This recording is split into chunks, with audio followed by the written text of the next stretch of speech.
Gene Hackman didn't take his secrets to the grave. The closed-door parties, blood-for-deals contracts, the gold-plated handshakes that all carried the scent of death, these all had the presence of names sitting at the pinnacle of glory: Tom Cruise, Clint Eastwood, and even icons that no one dared blaspheme.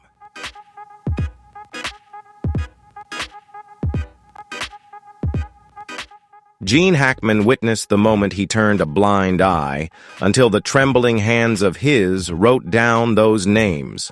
Not rumors, not conspiracy theories, but the cold, raw truth that shattered any remaining belief in the word star. The truth lay there, waiting for someone brave enough to face it head-on.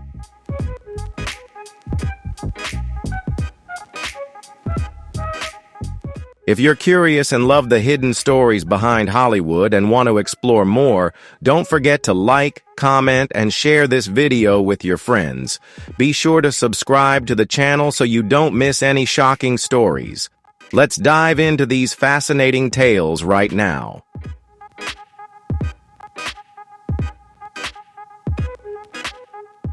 Gene Hackman wasn't the type to dwell on the past or hold on to old grudges. But with Clint Eastwood, it was different. It wasn't just a temporary dislike or a difference in artistic views. It was a deep scar embedded in Hackman's career and self-esteem, one he couldn't forget, even in his final years, after their collaboration on Unforgiven. The atmosphere on set was never truly warm. Hackman played Little Bill Daggett, a complex, irritable, and conflicted character that demanded significant acting depth.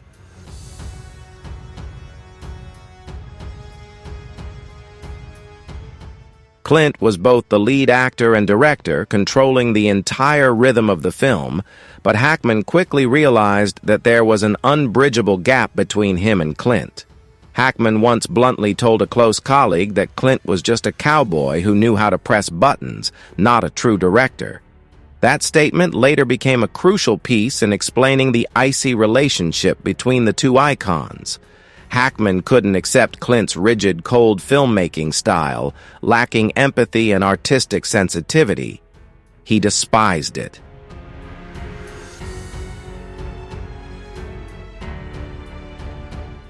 Clint viewed an actor's emotions as mere tools, just enough to serve the frame, but never allowed to overshadow the editing or lighting he had chosen for Hackman. It wasn't filmmaking, it was orchestration. But the true conflict didn't end with differing filmmaking philosophies. Many years after Unforgiven, as Hackman began retreating behind the scenes, secret stories started to leak out. One drunken evening with close friends, Hackman first mentioned the blacklist, a personal record he had carefully kept for decades.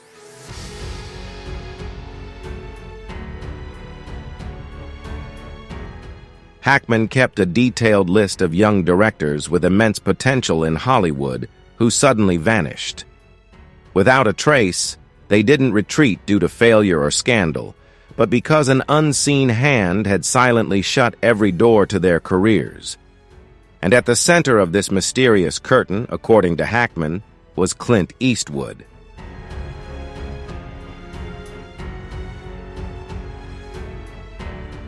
Hackman never directly accused Clint of being reckless, but in his handwritten notes, in the fragmented stories between his old man's coughs, Hackman left clear hints about Clint's overwhelming power, vast network of relationships, and his untouchable icon status.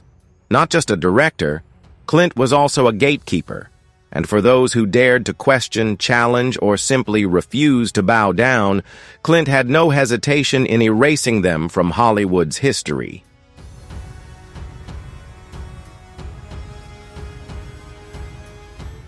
Hollywood was never a playground.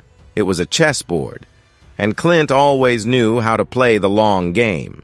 Hackman himself uttered this phrase during the rare occasions they crossed paths. He mentioned his relationship with Clint to an anonymous journalist, a statement later recorded in an old notebook, one of the items found after Hackman's passing.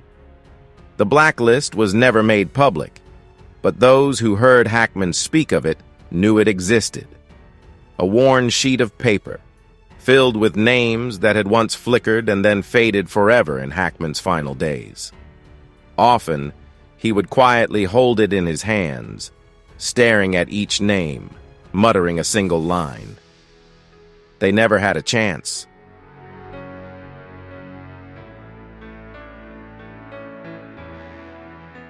Though he never said it directly, Hackman's eyes always betrayed a mix of helplessness, regret, and suppressed anger whenever he mentioned Clint, because in the end, he knew his silence, right or wrong, had helped sustain that brutal game in Hollywood's backstage, where the flashbulbs never shone. There were silent battles just as fierce as the blockbuster films. Gene Hackman understood this better than anyone, and one of the lingering struggles that haunted him for decades didn't come from harsh critics or old enemies in the industry, but from an invisible empire, a network of power surrounding him, emanating from Scientology.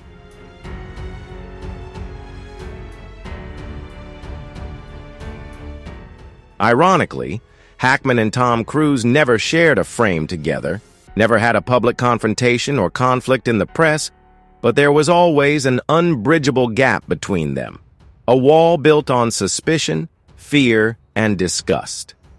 In the 1990s, Hackman received 2 offers to join major projects, both promising to be a career boost, but after a brief phone call with the producer, Hackman flatly declined.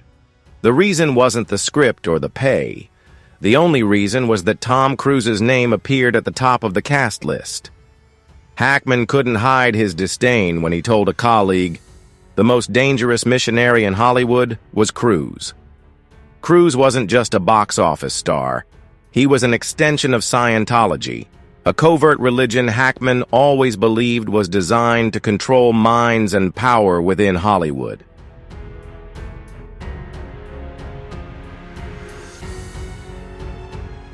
What haunted Hackman the most wasn't the petty rumors about secret rituals or the strange doctrines of Scientology, but that he himself had become a target.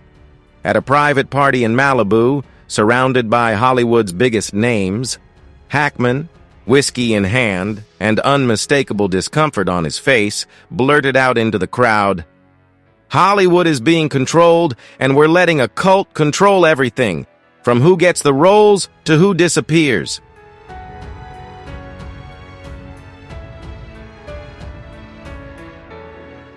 That statement seemed drowned out by music and idle chatter, but just days later, Hackman received the first call.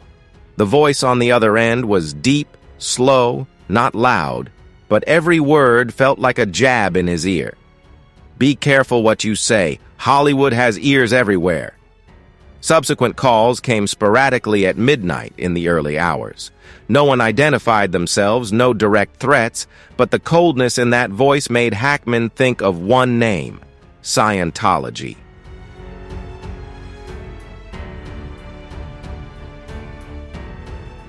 Months later, a source from Hackman's former management whispered to him that the Scientology network was not just a religion, but a perfect control system, one that held the personal secrets of stars, where loyalty was measured by fear. And Tom Cruise was both a puppet and the gatekeeper. To Hackman, Cruise was no longer the handsome young man riding a motorcycle in Top Gun or the ambitious young lawyer in the firm. Cruise had become a symbol of a hidden layer of power, a force so close to the center that only those who were truly near could feel it. And somehow, Hackman had brushed up against the edges of that network, close enough to smell the danger, but never foolish enough to step into it.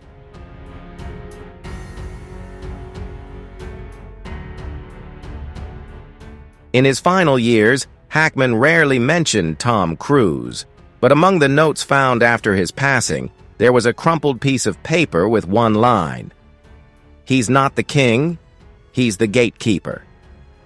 That statement, for those who understood Scientology and the hidden workings of Hollywood, was enough to send chills down their spine. Because if Tom Cruise was the gatekeeper, what lay behind that gate that even Hackman dared not speak of?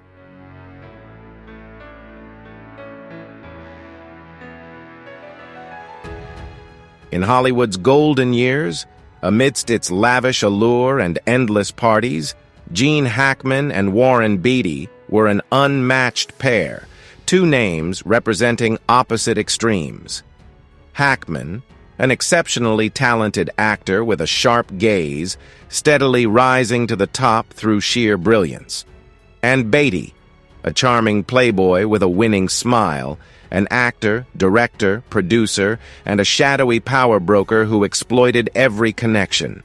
They seemed destined to complement each other, yet their differences dug an insurmountable divide between them.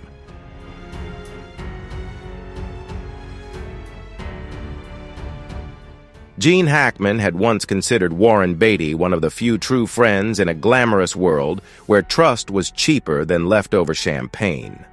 However, that trust shattered one night in 1984 when Hackman accidentally overheard a conversation he never should have eavesdropped on, tucked away in a backstage corner at a prestigious awards show. Beatty stood between two men in sharp black suits, exchanging short, cold, and cryptic lines. Hackman clearly heard one of the strangers mention a name, a recently accused A-list star, alleged to have engaged in inappropriate behavior during a private audition.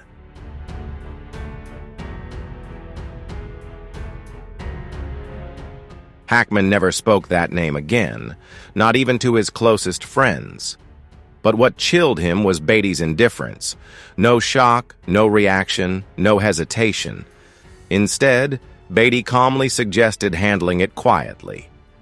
3 seemingly harmless words, but they carried the weight of a sentence.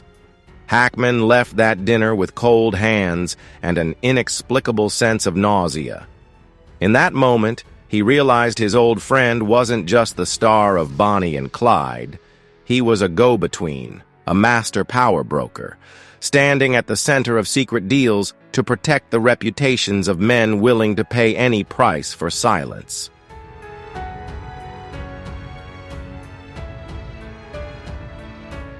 Years later, when speaking of the eccentric Hackman, Beatty never hid his disdain but still wore his deadly charm. Beatty's smile, his eyes, his friendly handshake, all just a facade behind that polished exterior.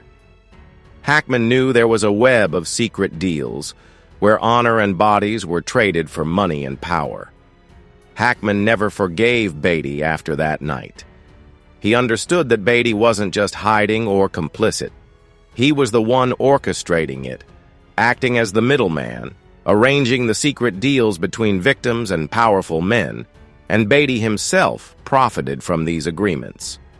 A close source once told Hackman, "Warren never got his hands dirty, but he always took his cut."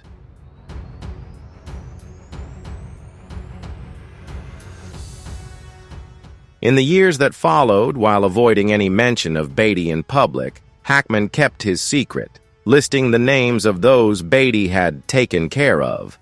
No one knew exactly how many names were on that list, but according to a journalist who interviewed Hackman privately, the list was longer than anyone could imagine. It included not just A-list actors, but also directors, producers, and even politicians, those who had relied on madness to buy their silence.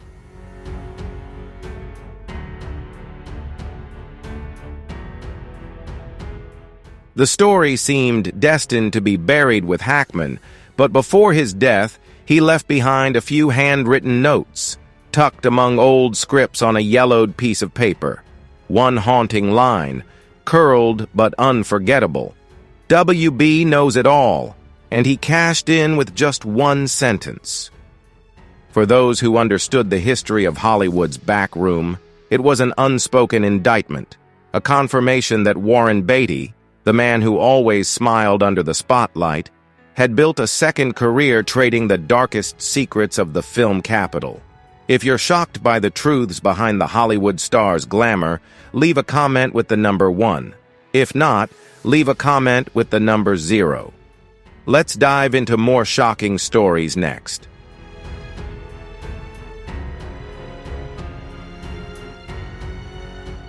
Hackman's name may have faded, but Warren Beatty remained. The darkness still loomed over Hollywood, where silent deals were made at the highest price. Among the immortal icons of 20th century Hollywood, Marlon Brando's name shone like a lone beacon, glorious yet strange, isolated. But in Gene Hackman's eyes, that light was never pure. To Hackman, Marlon Brando wasn't just an acting legend. He was the living embodiment of Hollywood's darkest tragedy. A genius who knew every secret but chose silence, a witness caught between the crossroads of power and morality, letting everything slip into the abyss.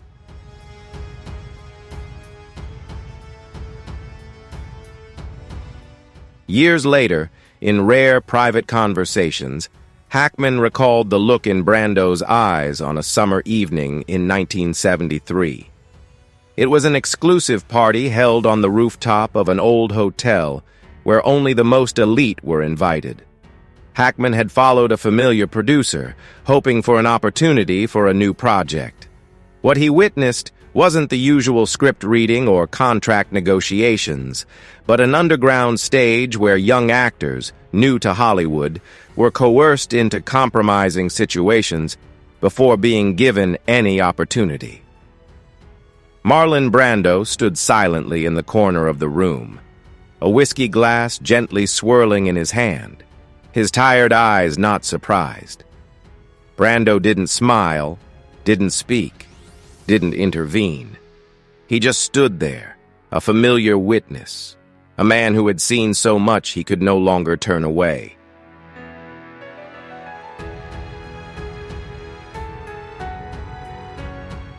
Shocked after that night, Hackman could never look at Brando with the same respect again. Brando was a genius on screen, but a disaster in real life. Someone who knew every dirty secret of the film capital, yet chose to look away to preserve his own glory. What haunted Hackman most, however, wasn't Brando's silence, but an unfinished plan, an untold story waiting to be revealed.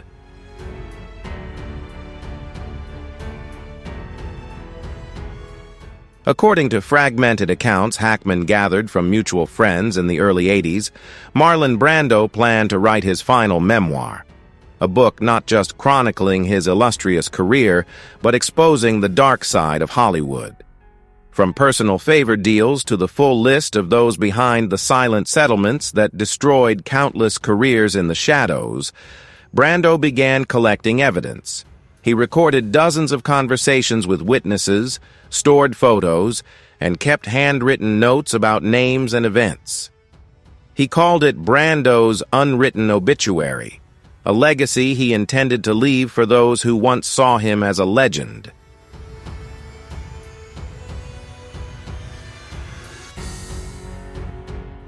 Gene Hackman never kept silent about Hollywood's secrets.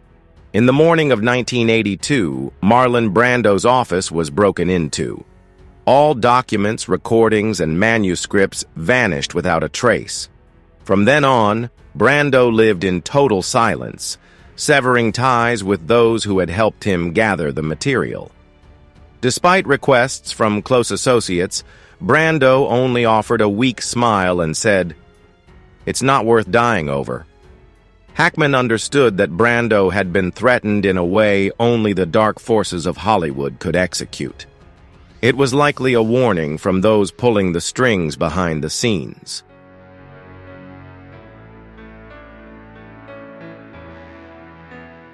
After that event, Brando never brought up his plans to write his memoir again. Hackman, though not afraid, realized that in the relentless machine of Hollywood, even geniuses were nothing more than pawns.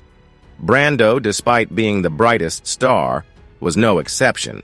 In fact, Brando's unwritten obituary could have been the final warning he wanted to leave behind, but no one dared to listen.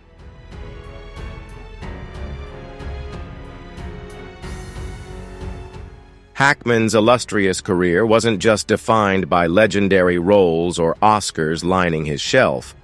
For those who worked with him, he wasn't merely an actor. He was a patient observer, quietly collecting the fragments of the world he inhabited, yet never truly accepting it. To him, Hollywood was a world outwardly alluring but rotting at its core.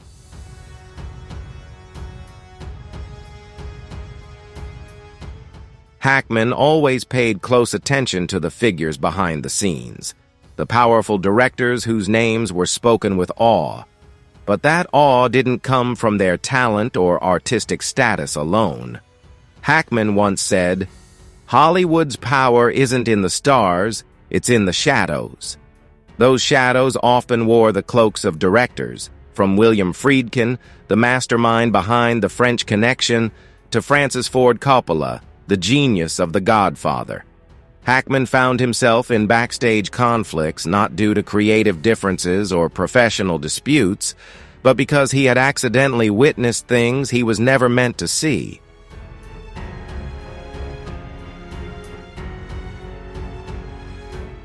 Contracts weren't just sealed with signatures, they were bound by the dark secrets hidden deep within each project.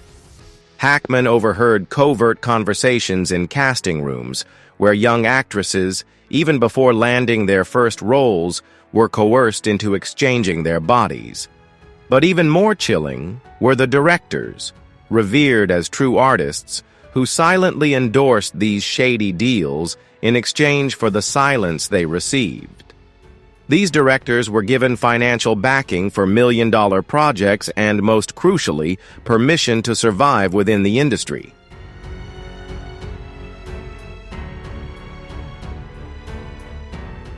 Hackman never believed in conspiracy theories until he stumbled upon the existence of a secret council, which he referred to as the Dark Advisory Board of the Oscars. Not the Academy, not the public vote. This council was where decisions were made about which directors were allowed to win and which would be forever banned from receiving the Golden Statue.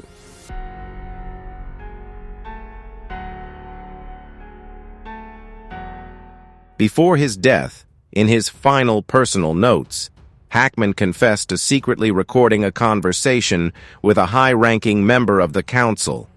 The man, with a voice thick with cigarette smoke, detailed every arranged deal, from young directors who dared defy the system and had their careers ruined, to the smooth paths laid out for the chosen names Hackman had locked away in his safe at home. But just hours after his final breath, the safe was broken into. No one knew exactly who the intruder was, and there were no signs of ordinary theft. Family photos and personal mementos remained untouched. Only the tape was gone.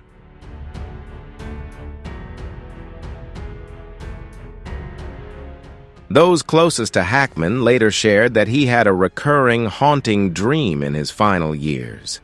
In it, he stood in a grand Oscar theater, watching as an unknown director was announced on stage. While the crowd applauded, Hackman only saw invisible strings pulling the limbs of the statue holder behind the stage curtain. Silent shadows controlled every movement, every word that echoed from each dream. Hackman murmured, "We're all puppets. We just don't know who's pulling the strings."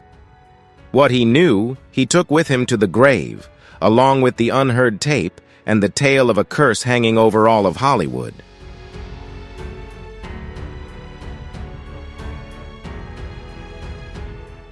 Gene Hackman wasn't one to gossip or care for cheap backstage rumors. Yet there was one name he always mentioned with a mix of anxiety and fear, a fear strangely unfamiliar for a man who'd fought his way through Hollywood's filth. The Fixer. No one knew who or what the Fixer truly was, whether a single person, a group, or some shadowy force with hands reaching into every corner of Hollywood. Hackman knew only one thing. Whenever an A-list star was involved in a major scandal or crisis, the Fixer appeared, and everything vanished as if it had never existed.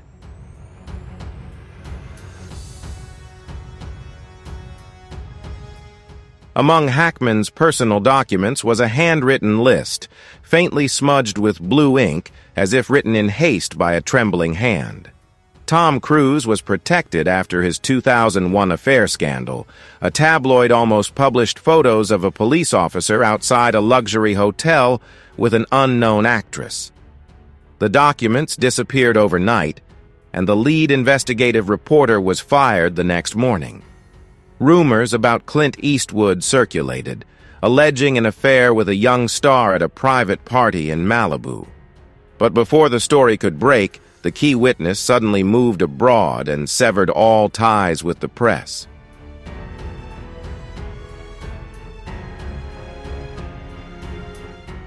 Warren Beatty wasn't just a notorious playboy.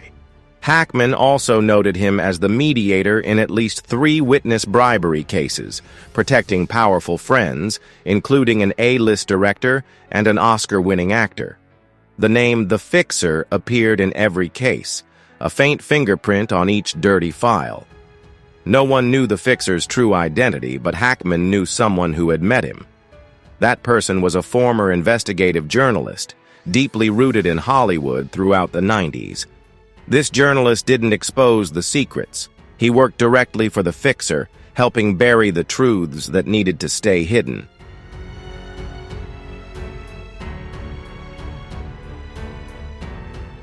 In 2004, Gene Hackman met with a disgraced journalist in a dimly lit bar, cloaked in shadows and stale cigarette smoke. Surrounded by the lingering scent of whiskey and old regrets, the two men faced each other for 4 tense hours. Hackman secretly recorded every word with a pocket recorder hidden inside his coat, capturing truths Hollywood wished would remain buried forever.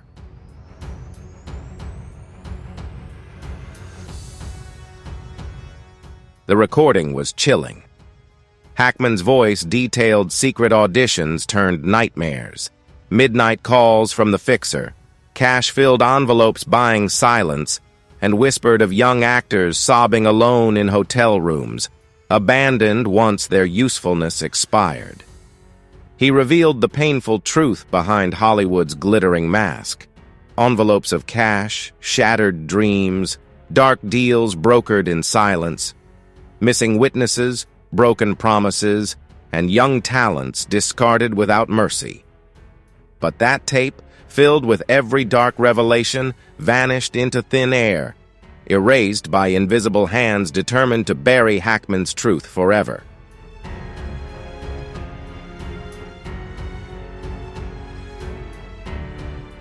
I once thought Hollywood was built from gold and light, but I was wrong. Hackman's voice echoed from the tape. It's built on shadows. Those haunting words were locked safely away until Hackman himself passed, and both he and the tape vanished. The safe was cracked open without a trace of ordinary theft. Valuables lay untouched. Only the recording disappeared, leaving behind an eerie void, as if someone had surgically removed Gene Hackman's final truth from existence.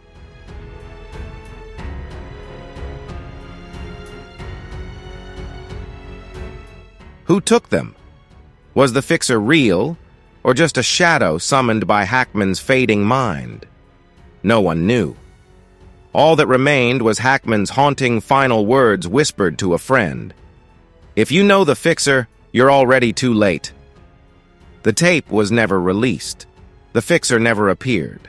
But deep in the heart of Hollywood, there are people who remember every chilling word on Gene Hackman's final recording, because they were the ones who erased it.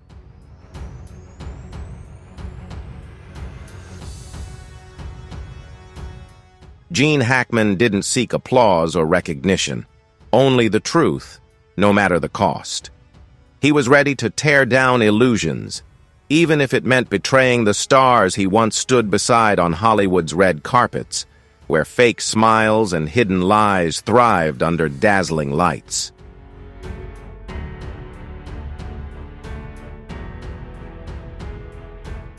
Gene Hackman was an outsider. He never chased fame or craved the spotlight. He simply wanted the truth, no matter how brutal. He knew that behind Hollywood's gleaming smiles and glamorous success lay sinister secrets, hidden pain, and exploitation. He saw past the facade, determined to expose what others chose to ignore, the darkness corroding the very industry he once called home.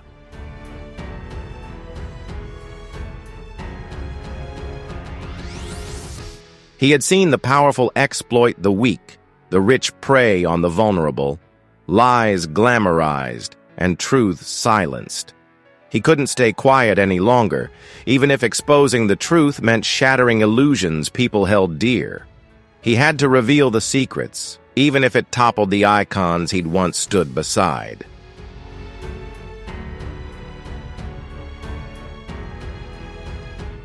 He knew the truth would hurt, wounding those he loved and shattering bonds he cherished, yet he also knew it had to be revealed, to free everyone from the chains of Hollywood's hidden darkness.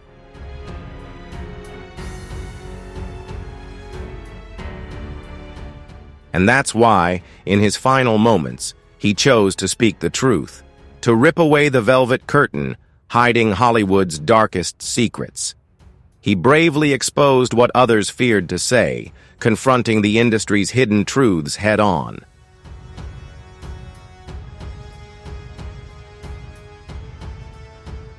If you found the story about Gene Hackman interesting and want to explore more of Hollywood's secrets, don't forget to like, comment, and share this video with your friends. Be sure to subscribe to the channel so you don't miss any exciting stories. Thank you for watching. See you in the next video.